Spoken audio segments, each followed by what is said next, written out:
to see himself. Yeah, he's not that And fascinating. He's the blind white supremacist. He's a blind white supremacist. Yeah. And not only that, but his intellectual capacity. I mean, he has the Complaining that they're getting harassed. I think Listen, there's no takesy-backsies. You admit I'm still taken aback by a dude named Ricky Tarrio being the leader of a white supremacist organization. Like that just makes me giggle. Proud Boys get So, you know, Ed Martin, who said leave no MAGA behind, is now looking at this. If this comes to Trump's desk and he carries out a pardon, Scott. Well, it already did. Hello, everybody. Guys, let's get right into this segment. I think this is just unbelievable. Distraction or not, wouldn't be surprised if they go through with it. Check this out and we'll talk about it. Tonight, President Trump freed 5 Proud Boys from prison, but they don't think that's enough. Those members are suing the U.S. government and individual members of the FBI and the Justice Department. They're demanding $100 million for what they call a political prosecution. 4 out of 5 were convicted of seditious conspiracy, and all were sentenced to more than a decade in prison. But when President Trump returned to office, the former leader of the Proud Boys, Ricky Tarrio, received a pardon. The rest received commutations, including Dominic Pizzola, who prosecutors say was the first to break into the Capitol window and let the mob into that building in this iconic video. I'm sure you would remember that because we all saw it with our own eyes. This is incredible to think. It's incredible. It's amazing. What I mean, what they're saying is they're going to try to overthrow our democracy for a lie, fail, plead guilty, beg forgiveness, and now they want a reparations participation trophy. This is like if Godzilla sued Tokyo for emotional duress. What's happening here is these Proud Boys who are so lucky to be out, and that's still not enough. If this happens, if they go through with this after wiping their boots on this Constitution and now appealing to this Constitution to give them money, if they settle this case, then literally treason will be cheaper than college. It'll be so interesting to see the Trump administration. It'll be interesting to see them defend themselves against a $100 million lawsuit against the people that they pardoned and commuted their sentences. This will never see the light of day. This is silly. But I'm still taken aback by a dude named Ricky Tarrio being the leader of a white supremacist organization. Like that just makes me giggle. When the Proud Boys get so woke? I don't know. I mean, just having a Cuban as your leader of the white supremacist organization is kind of wild to me. They're also complaining that they're getting harassed. Yeah, let me dissect, and thank you, Bakari, for bringing that up. Let me dissect further what he's saying. Is anyone going to tell that weird dude with the jacked up teeth, Ricky Tarrio, the brown, proud little boys leader, that he ain't white?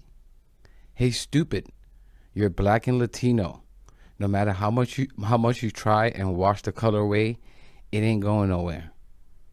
And we all know you definitely tried it. No matter how much you try joining a white nationalist gang that at its core wants to discriminate against people who look like you, including you, broken teeth, you will always be subhuman to them. Bimbo. I think. Listen, there's no takesy-backsies.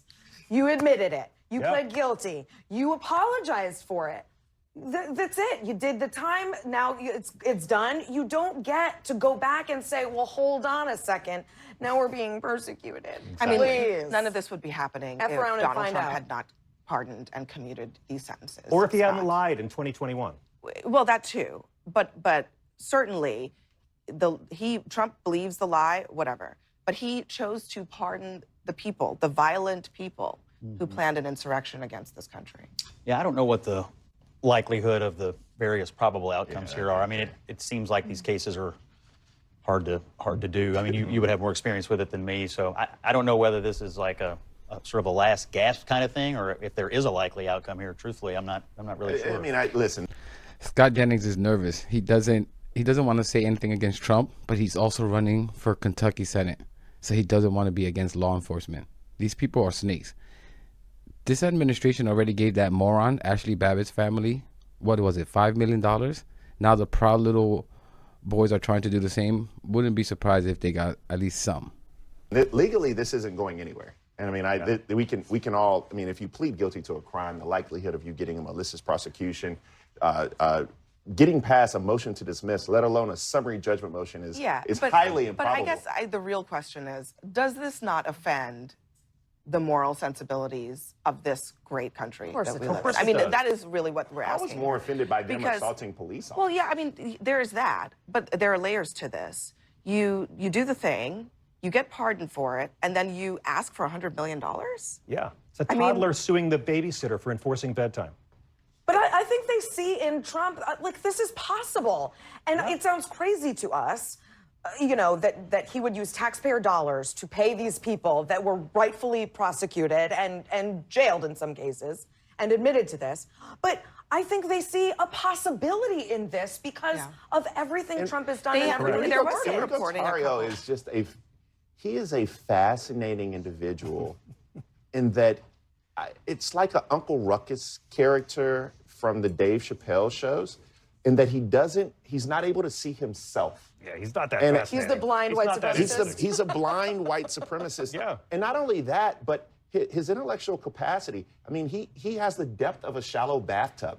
And this is where we are in people who are now fomenting and like leading these movements today, because not only is he just not indicative of what American values should be, but he has followers. Well, not just that, but he's also emboldened now. There was some reporting that that Trump's new pardon officials are looking into new pardon requests by some of these very people like Dominic Pizzola and others who were commuted and not pardoned.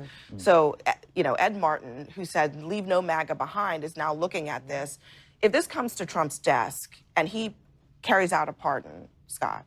Well, it already did come to his desk. He already made a decision on it once, and he made some pardon decisions and some commutation decisions, I assume because he was presented with varying information about each case. I mean, I guess at some juncture, you know, the law and the process here has played out.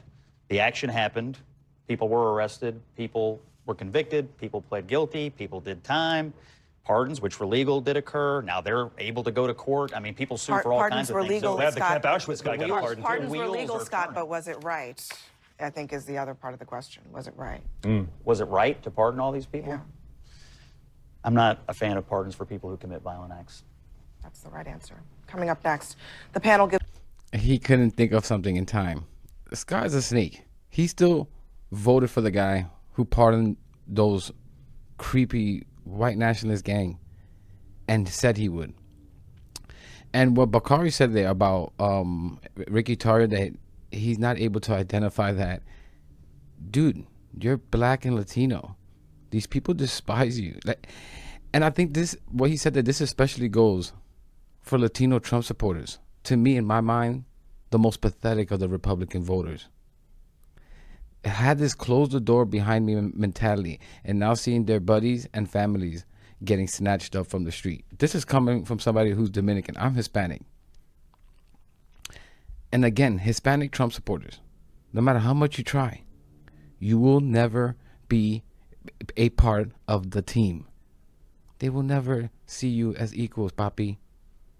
You will always be seen as less than, the help at most. In fact, they laugh at you more than us on this side of the aisle. They see you as puppets.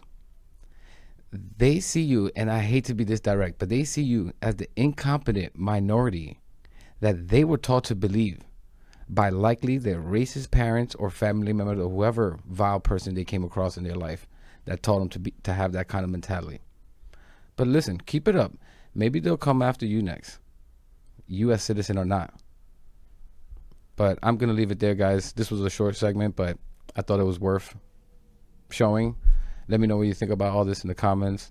Please leave a like, subscribe. Really helps the channel, really helps push the message out there. And I'll catch you in the next one.